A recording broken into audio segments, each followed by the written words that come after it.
hélices, ¿no es cierto?, que bordean el antígeno, que bordean el péptido que se va a asentar sobre una lámina beta.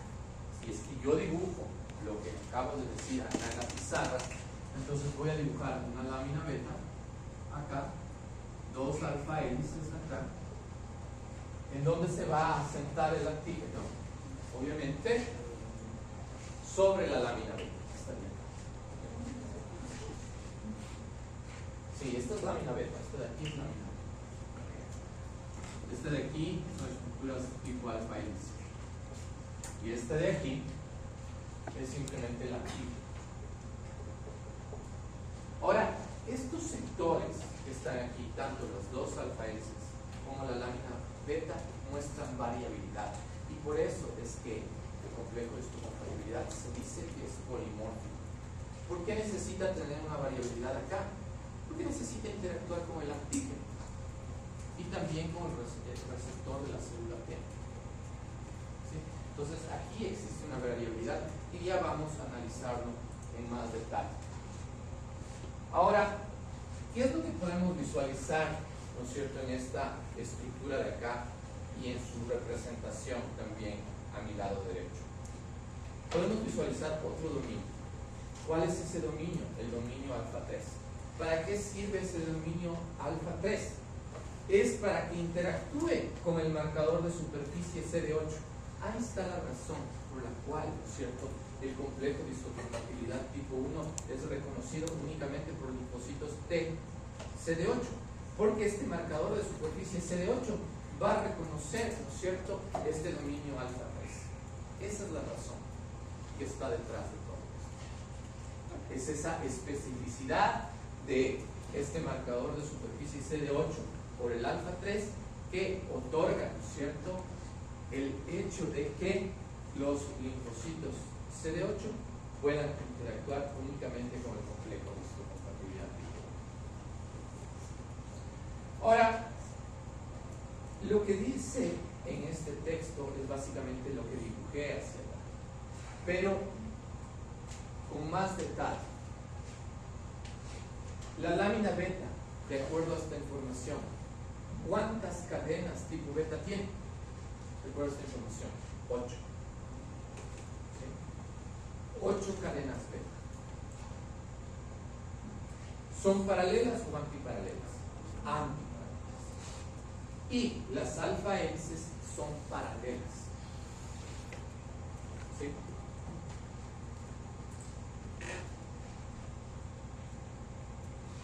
Lo que les acabo de mencionar, ¿no es cierto?, que los residuos de este pocket que está aquí, es decir, en donde va a ir el antígeno, son variables, son polimórficos, no son los mismos entre los diferentes individuos. ¿Por qué? Porque tiene que haber, ¿no es cierto?, un contacto con el antígeno. Y eso es lo que se visualiza acá. En donde, ¿no es cierto?, las zonas en rojo son las que más variabilidad muestran y las zonas azules son las que menos variabilidad muestran, pero que también son variables si se compara con las zonas amarillas. Lo que está aquí, este dibujo, es básicamente la representación que está en la pizarra, es la misma. Es solamente que acá estoy mostrando que los aminoácidos, ¿no es cierto?, en esos sectores de la proteína son variables, es decir, pueden introducirse diferentes aminoácidos que permiten, ¿no es cierto?, la interacción con el antígeno.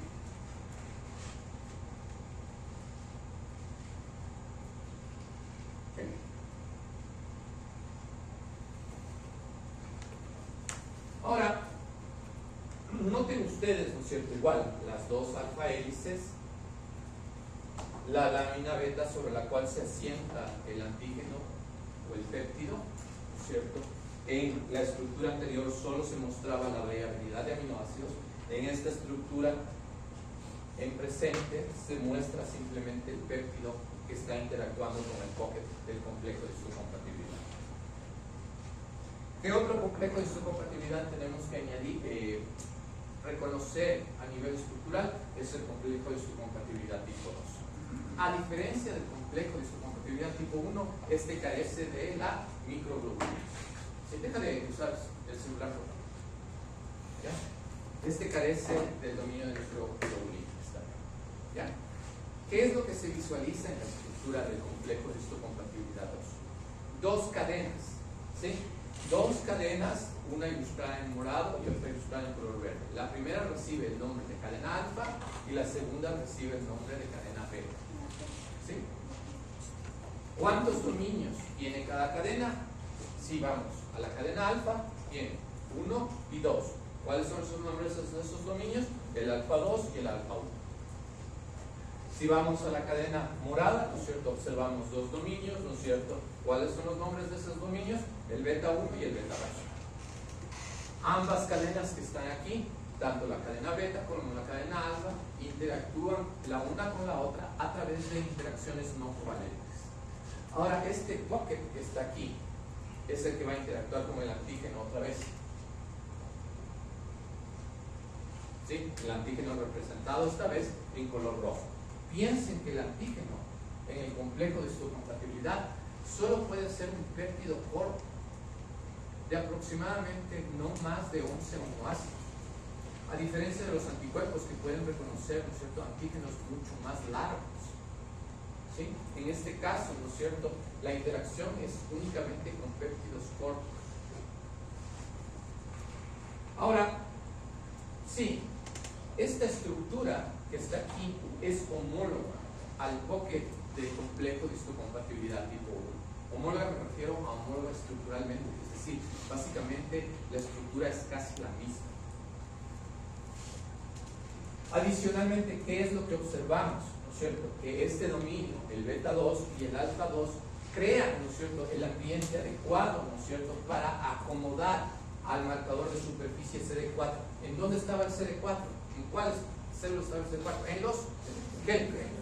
Y por lo tanto, entonces, este complejo de histocompatibilidad interactuará únicamente, ¿no es cierto?, con receptores de la célula T de células que tienen el marcador de superficie CD4.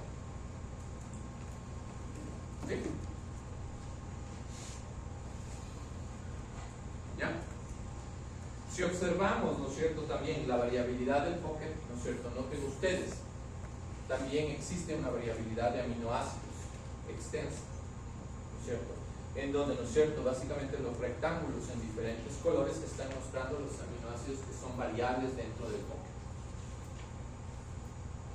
Sí, este es complejo de histocompatibilidad 2, pero acuérdense que existen diferentes genes.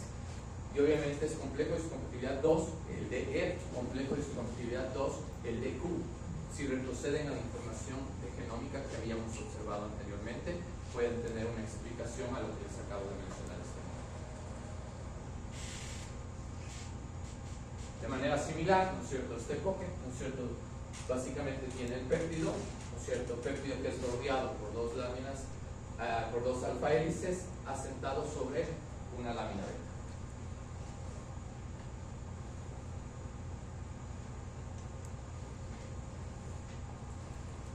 De aquí, de este slide, la pregunta que vamos a tratar de responder es: ¿de qué manera los antígenos llegan al complejo de histocompatibilidad? ¿De qué manera se asocian? ¿Qué es lo que tiene que pasar al interior de la célula para que los antígenos se asocien con el complejo de histocompatibilidad? ¿Qué es lo que tiene que suceder? Entonces, el libro presentaba imágenes bastante elaboradas de lo que tiene que suceder dentro de la célula para que el antígeno llegue al complejo de histocompatibilidad.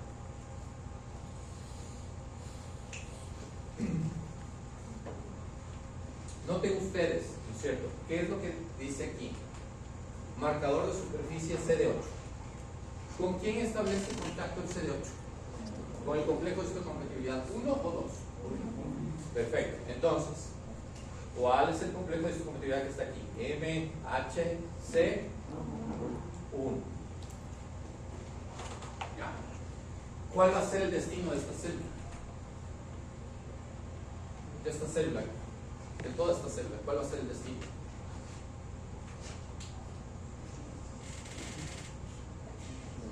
Si los CD8 son citotóxicos, ¿cuál va a ser el destino de esta célula? Morir. Esta célula va a morir. ¿Ya? Ahora, ¿de qué manera está presentando el antígeno? ¿De qué manera se va a presentar el antígeno? ¿Cuáles son los eventos moleculares mediante los cuales este complejo de histocompatibilidad tipo 2 se asocia con el antígeno. Antígeno que está aquí en color rojo. Miren, esta célula que está acá está atravesando por un proceso infeccioso, es decir, ha sido infectada por un virus. Obviamente aquí está el virus representado en esta estructura. El material genético del virus que está acá se integra en el genoma celular. Al integrarse en el genoma celular, ¿no es cierto?, va a través del dogma central de la biología molecular a producir proteínas virales, ¿no es cierto? Estas proteínas virales se ilustran aquí en este color grisáceo. Hasta ahí la información que teníamos de clases anteriores. Es una realidad lo que está pasando. De procesos biológicos 2, sabemos, ¿no es cierto?, que existen pequeñas nanomáquinas al interior de la célula que se llaman proteosomas. Estas nanomáquinas que se llaman proteosomas, ¿no es cierto?, en la célula van a proteolizar las proteínas del virus. Es necesario esto como un paso previo a que el complejo de histocompatibilidad 2 establezca contacto con antígenos. Pero no cualquier proteína puede ser proteolizada por el proteosoma. Estas proteínas tienen que estar ubiquitinadas, es decir, ¿no es cierto?, pequeñas modificaciones son introducidas en estas proteínas para que el proteosoma reconozca esas proteínas. Esas proteínas son procesadas y por lo tanto se convierten en pequeños péptidos. Requisito, ¿no es cierto?, crítico para que, ¿no es cierto?, los antígenos sean cargados en el complejo de histocompatibilidad. Pero la historia no termina ahí.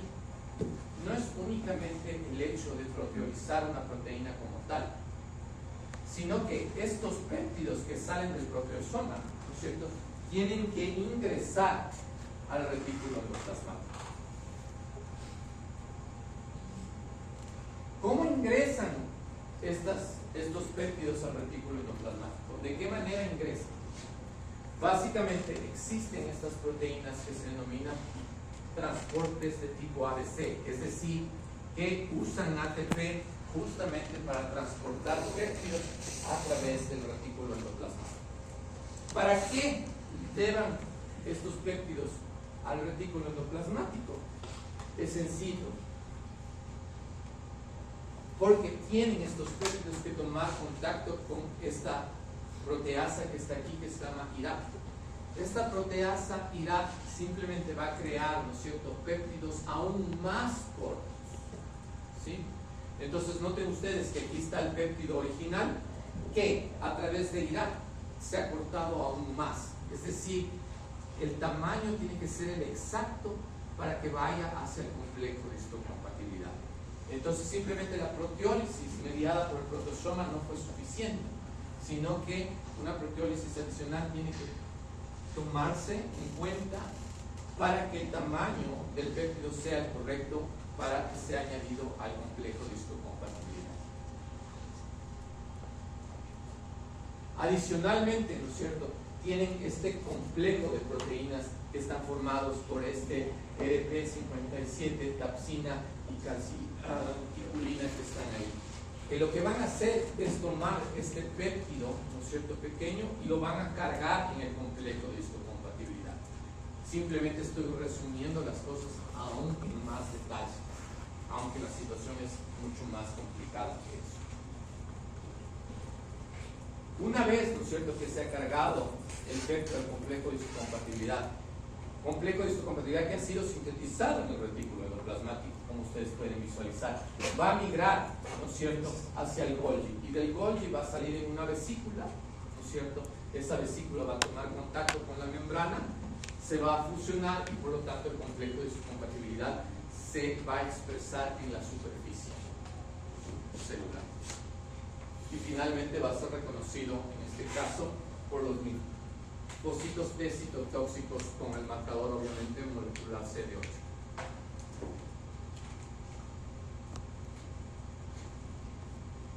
¿Sí?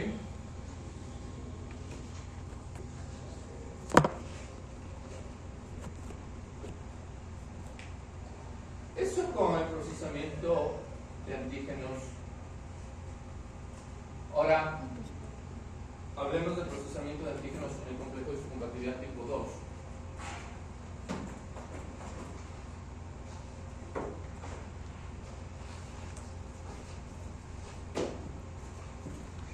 De manera similar, ¿no es cierto? Algunos eventos en la célula tienen que darse. Pero en este caso, ¿no es cierto? Lo que podemos observar es que el antígeno está ingresando por un proceso de fagocitosis. Dicho de otra manera, ¿no es cierto? En este caso se van a expresar antígenos, ¿no es cierto?, en el complejo histocompatibilidad que mayoritariamente están al exterior de la célula. Son extracitoplasmáticos.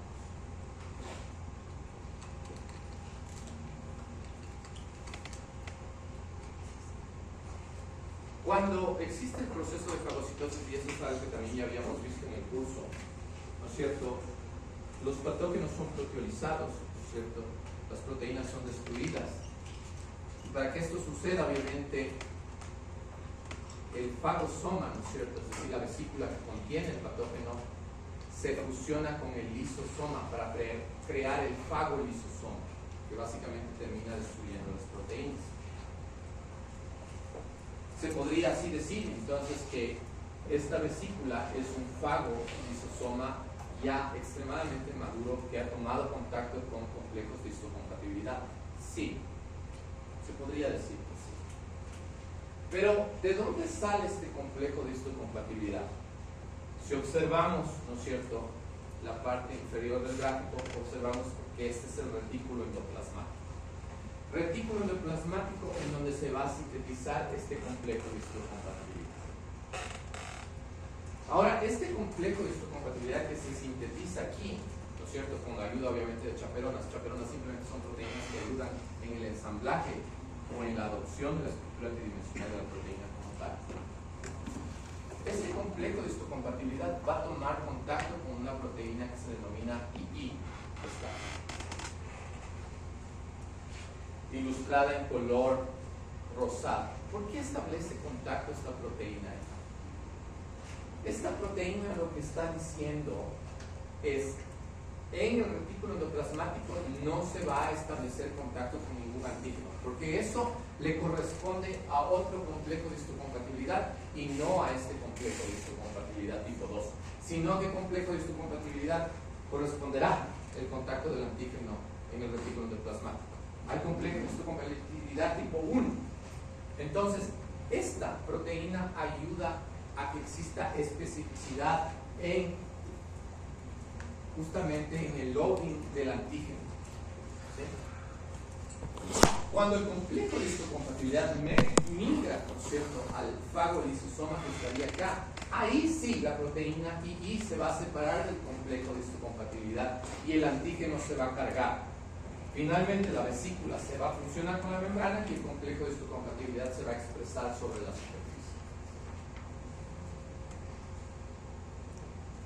¿Sí?